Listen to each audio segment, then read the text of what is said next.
कुछ पोस्ट के लिए आपका आउट हो चुका है, जिनका आंसर की आ चुकी थी। सो इसमें नोटिस आया है स्किल टेस्ट के लिए, legal assistant, stenographer, ECP, math helper के लिए। तो आइए देखते हैं हम अपने नोटिस को। So a notification for recruitment of non teaching post. तो ये नॉन टीचिंग पोस्ट आपका 14/5 से लेकर 19/5 तक कंडक्ट कराया गया था, जिसके आंसर की आपकी 10/6 से लेकर 14/6 2025 तक डिस्प्ले की गई थी। सो इनकी लिस्ट आपकी आउट हो चुकी है।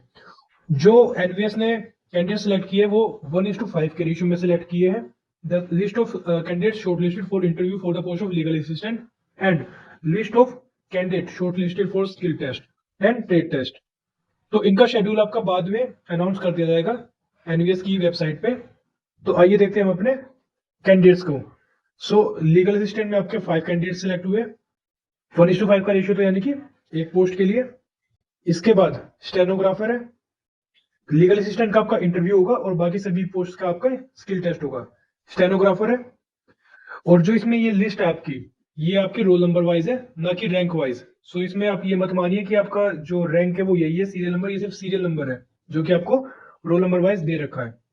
तो इसमें आपके स्टेनोग्राफर में लगभग कुल मिला के 127 कैंडिडेट्स को सिलेक्ट किया गया है। इसके बाद हम बात करते हैं ईसीपी यानी कि इलेक्ट्रीशियन कम प्लम्बर की। सो इलेक्ट्रीशियन कम प्लम्बर में आपके टोटल हम देखते हैं टोटल 688 कैंडिडेट्स को सिलेक्ट किया गया है एनवीएस के द्वारा। इसके बाद अगर हम बात करें आपकी नेक्स्ट पोस्ट जो कि है मैथ हेल्पर। सो मैथ हेल्पर की ज्यादा वैकेंसीज थी, तो इसके लिए आपके लगभग कुल मिला के 2107 बच्चों को सिलेक्ट किया गया है, जिनका ट्रेड टेस्ट या जो स्किल टेस्ट है वो अभी आगे होने वाला है। तो ये बात हो गई इन पोस्ट के लिए, लीगल असिस्टेंट, स्टेनोग्राफर, ईसीपी और मैथ हेल्पर की। ठीक है, अब इनका जो स्कोर कार्ड है वो जो है वो अभी एनवीएस ने इशू नहीं किया है, वो भी रिलीज नहीं किया है। वो हो सकता है कि बाद में वो रिलीज करे, बट कुछ अदर पोस्ट का आपका स्कोर कार्ड रिलीज हो चुका है, ये देखते हैं उनको।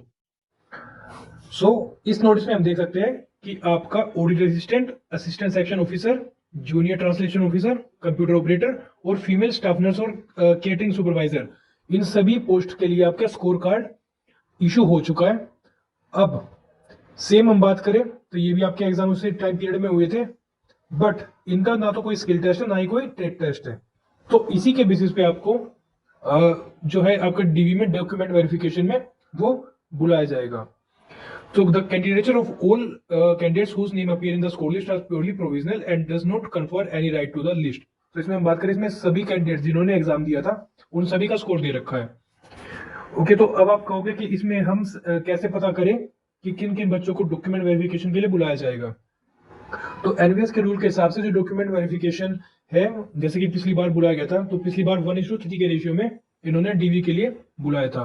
तो जितने भी पोस्ट है, मान लीजिए अगर आपकी किसी उसके लिए 10 पोस्ट है, तो आपको उसका 3 गुना यानी कि 30 बच्चों को बुलाया जा सकता है इन पोस्ट के लिए फॉर डॉक्यूमेंट वेरिफिकेशन। तो इसमें सभी के दे रखा है, तो इसका मतलब ये नहीं है कि सभी बच्चे सिलेक्ट हो चुके हैं, सभी बच्चों को बुलाया जाएगा। ओके, जितनी भी आपकी पोस्ट होगी उसका आप 3 गुना मान लीजिए, उसे मल्टीप्लाई कर दीजिए, उतने बच्चों को डीवी के लिए डॉक्यूमेंट वेरिफिकेशन के लिए बुलाया जाता है। तो अब हम बात कर लेते हैं जैसे ऑडिट असिस्टेंट। सो इसमें ऑडिट असिस्टेंट में नंबर 1 पे मोहित कुमार शर्मा जी है, इनके जो मार्क्स है वो 111 है। सो आगे हम बात करें अपनी अगली पोस्ट की। सो जो हमारी अगली पोस्ट है वो रहने वाली है हमारी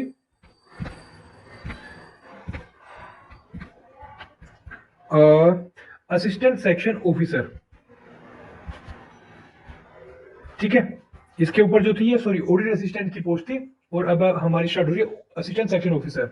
सो इसमें अब ये जो आपकी मार्क्स वाइज रैंक है, ठीक है, जो सीरियल नंबर आप 1 देख रहे हो 1 2 3 ये रैंक है। अब मान लीजिए अगर आपकी सिर्फ 3 पोस्ट है, या मान लीजिए 5 पोस्ट है, 5 पोस्ट थी, 5 वैकेंसी थी, तो उसके 3 गुना कैंडिडेट्स यानी कि 15 को बुलाया जाएगा। एग्जैक्टली 5 नहीं थी, मुझे भी ध्यान नहीं है कितनी है, बट एएसओ में जितनी भी वैकेंसी थी उसके 3 गुना बच्चों को डीवी के लिए बुलाया जा सकता है, या डीवी के लिए बुलाया जाएगा ही। ठीक है, अब वो एनवीएस डिसाइड करेगा कि वो कितने बच्चों को आगे बुलाते हैं, लगभग 3 गुना ही बुलाया जाता है। इसके बाद हम बात करें हमारी नेक्स्ट पोस्ट की।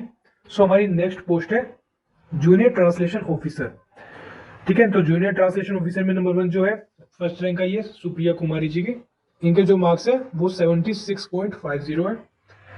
अगर हम बात करें अपनी नेक्स्ट पोस्ट की, सो हमारी नेक्स्ट पोस्ट है कंप्यूटर ऑपरेटर। ठीक है, तो कंप्यूटर ऑपरेटर में जो फर्स्ट रैंक अचीव की है वो सतीश परमार जी ने अचीव की है और इनकी जो मार्क्स है वो 121.525 है। इसके बाद हम बात करें हमारे नेक्स्ट पोस्ट जो कि फीमेल स्टाफ नर्स। तो फीमेल स्टाफ नर्स में जो हमारी टॉप रैंकर है वो कौन है? स्वाति सिंह है।